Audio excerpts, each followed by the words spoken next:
It is an exciting time to be a San Antonio Spurs fan.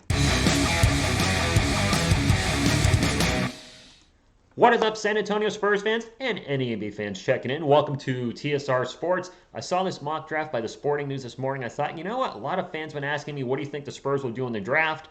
And now the Spurs have 3 first-round picks, asterisk.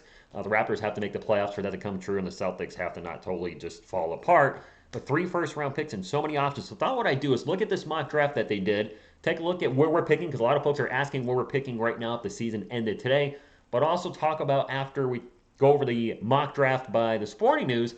I'm also going to give my take on what I think the Spurs should do and all the options that we have. While I'm going over this, drop a comment down below. And if you're a fan of one of these other teams that they've picked players for in the mock, certainly drop a comment if you like that pick. If you don't, hit that thumbs up, like, support the channel, and subscribe for more Spurs content. Let's get into it. So, first overall pick right now, if the season ended today, would go to the Detroit Pistons. They have them drafting Paulo Banchero, the forward out of Duke. Yeah, the top 3 picks are going to be big men in this draft, more than likely. The Orlando Magic right now have the second spot, Jabari Smith Jr., forward out of Auburn. If the Spurs somehow landed him, he would be Jabroni Smith. It's all right, no disrespect, but I would just have fun with his name. A term of endearment. Anyway, moving right along.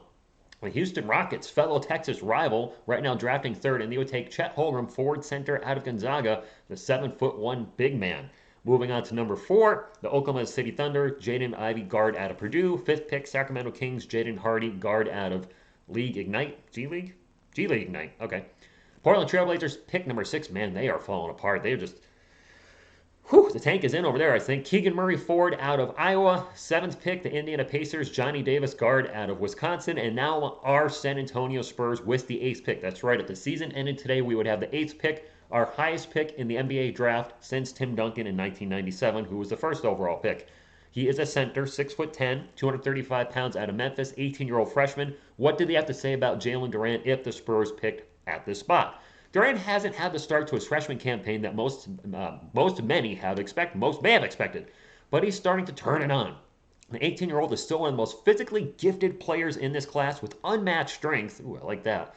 And jaw-dropping athleticism for someone of his stature. He has the potential to be a two-way force in the paint, catching lobs on offense, something we desperately need, protecting the rim on defense, and owning the glass on both sides, something the Spurs absolutely need like nobody else's business. So I like that pick. Don't know much about him, but I like that pick if the Spurs were to pick number 8. Let's move right along, and then we'll get into what I think could happen or may happen. The Pelicans drafting Benedict Mathurin, guard out of Arizona. At 10, the Washington Wizards, A.J. Griffin, forward out of Duke. The 11th pick, the New York Knicks, Ty? Okay. Guard out of, Ty Washington, guard out of Kentucky. His first name totally threw me off. Sorry, Ty. The Grizzlies, courtesy of the Los Angeles Lakers, Patrick Baldwin Jr., forward out of Milwaukee at the 12th spot. 13th spot, the OKC via the Clippers, Dyson Daniels, guard out of G League Ignite. And then the last lottery pick of the draft goes to the Atlanta Hawks via the Charlotte Hornets, O.J. Agbaji, guard out of Kansas. 15th pick, Atlanta Hawks, Marjan Beauchamp, forward out of G League Ignite. 16th overall pick, the Chicago Bulls take Mark Williams, center out of Duke. 17th pick, Houston Rockets via the Brooklyn Nets, Kendall Brown, forward out of Baylor. Minnesota Timberwolves, Jean Montero, overtime elite Dominican Republic guard. That's a lot there. And finally, the San Antonio Spurs, if the season ended today, courtesy of the Toronto Raptors, Spurs fans, would pick 19th. And they have them picking Nikola Jovic, mega basket, ABA, American Basketball Association, Serbia, maybe. Forward, 6'10", 210 pounds, currently 18. Here's what they have to say about him. Jovic has an incredible feel for the game as a 6'10" forward. He's at his best playing on the perimeter as a point forward with crafty passing skills, but also has great touch around the basket as a slithery finisher. He's averaging 11 points, 4 boards, and 3 assists playing high-level basketball overseas, showing he can produce against other pros. Okay. So 2 big men, something the Spurs desperately need. That's one thing. We'll get into this in just a minute. And then finally, the 20th overall pick from the Celtics. They have him taking Trevor Keels, guard out of Duke. I'm out. I want to stop the press right there. I don't see any way, shape, or form that the San Antonio Spurs use all 3 picks in the upcoming draft. I know it's months away. So many things can happen, but I just don't see it playing out where we draft 3 guys in the first round. When I look at the San Antonio Spurs roster, as I'm going to get into what I think we should do, and I've mentioned this before, looking at the roster, I'm like, I definitely think we need a number 4. I like Doug McDermott. but he's not a 4. And Keldon Johnson's not a true 4. And constantly playing Keldon at a position at the 4, sometimes the 5, has really been a disservice to him. There's been games where I've seen him maybe a little tired at the end because he's guarding guys much bigger than him. So I think we need to place the 4 spot. The 2 spot with Derek White, I was kind of sketchy on that. And I even said in a trade rumor video, I said Derek White maybe could get traded. And he did yesterday. Still, best of luck to him. I think Devin Vassell's going to take over the starting spot, which we'll find out tonight as the Spurs play the Hawks, which I will be live for, by the way. I do want to call this new era of the Spurs tonight, so I'll put a post up in the community notes too. I'm rambling. Anyway, I really feel we need an upgrade at the 4 spot. Devin, I think, has a higher ceiling than Derek White at this time. So what do we do with all these first-round picks? I think trading, we have so many options, Spurs fans, and that's the thing. With a plethora of second-rounders and 3 first-rounders, we have the option to trade, and we want to trade up. I don't want 3 first-round picks this season. I want 2, and I want both of those numbers going up from where we're currently selecting, which is 8, 19, and 20. So option number 1, I think that could happen, is we trade an 8th-round pick, and maybe one of those later first-round picks, 19 or 20, wherever it may fall, could move up, could move down. And maybe even a late second rounder, because we have so many of them, to try to get to the top 3.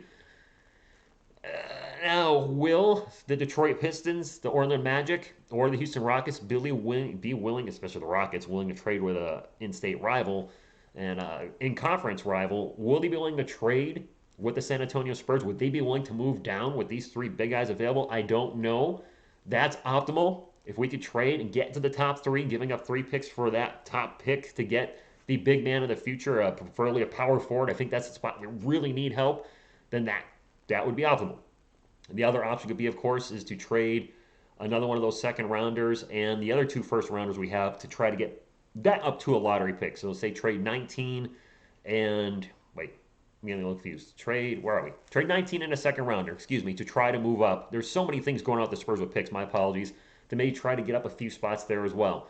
Option number 2, and I don't see this happening, but could the Spurs just go all in on a top 3 pick and say to the Detroit Pistons, hey, your team needs a major overhaul. We'll trade you 8, 19, and 20 for your pick, for the overall number 1 pick. That's really tough. We're giving up a whole lot, but with the Pistons say, man, we need help. We need more than just one guy to turn the franchise around. We need multiple players. I don't see that happening, but you never know. Option number 3, Jakob Purdle was apparently available for trade out there, Spurs fans. Could they trade Jakob and a top 20 pick to maybe move up to the top 6? Jakob Purdle was a lottery pick. He's been playing very well, playing like a top 10 center with a very team-friendly contract. He's set to make $9.3 million next year. Could they try to trade him after the season's over and one of their picks to move up? I don't know.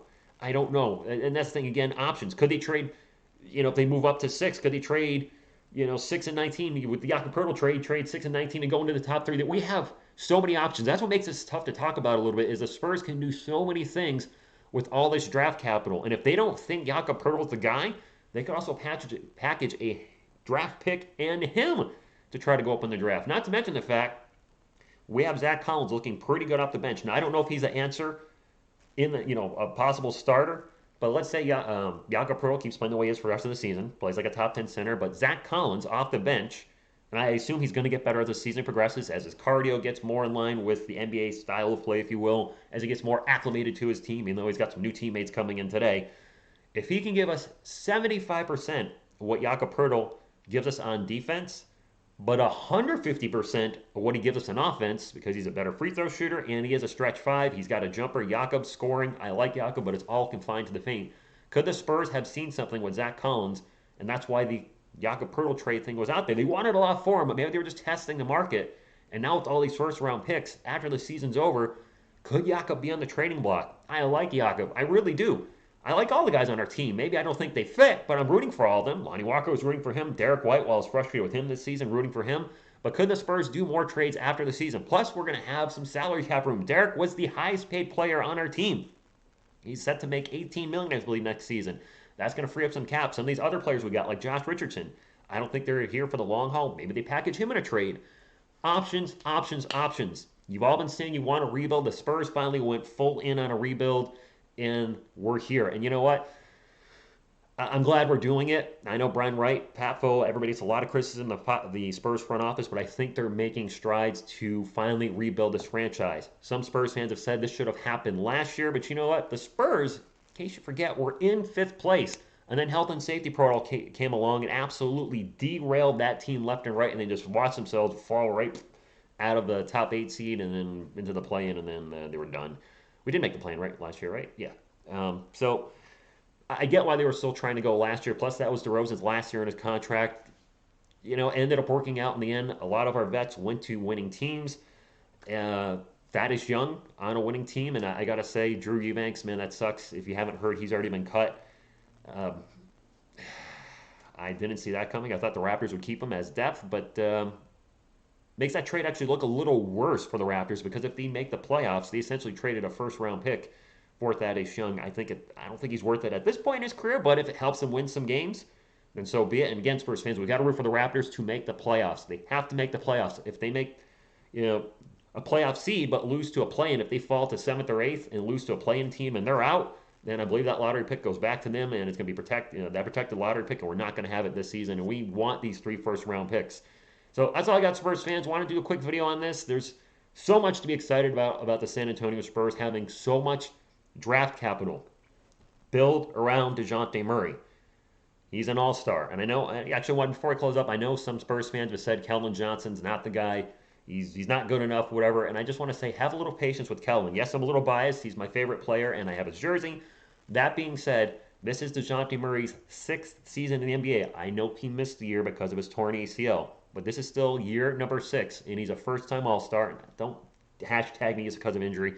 He's an all-star. It is what it is, and that's in year number 6. Keldon Johnson's in his 3rd year, 22. I believe DeJounte's 25 right now, and Keldon has at least progressed each year. Maybe not as much as we wanted.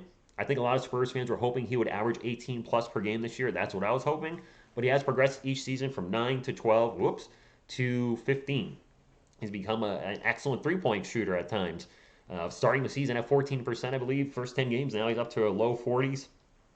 Give him a little more time. Next year might be the year that determines whether he should be a starter or not, but I want to give him one more year, this year and next year. And obviously the Spurs see something in Keldon Johnson because he was a starter his 2nd year. And now we got Devin Vassell probably starting tonight. There's a lot of good things happening.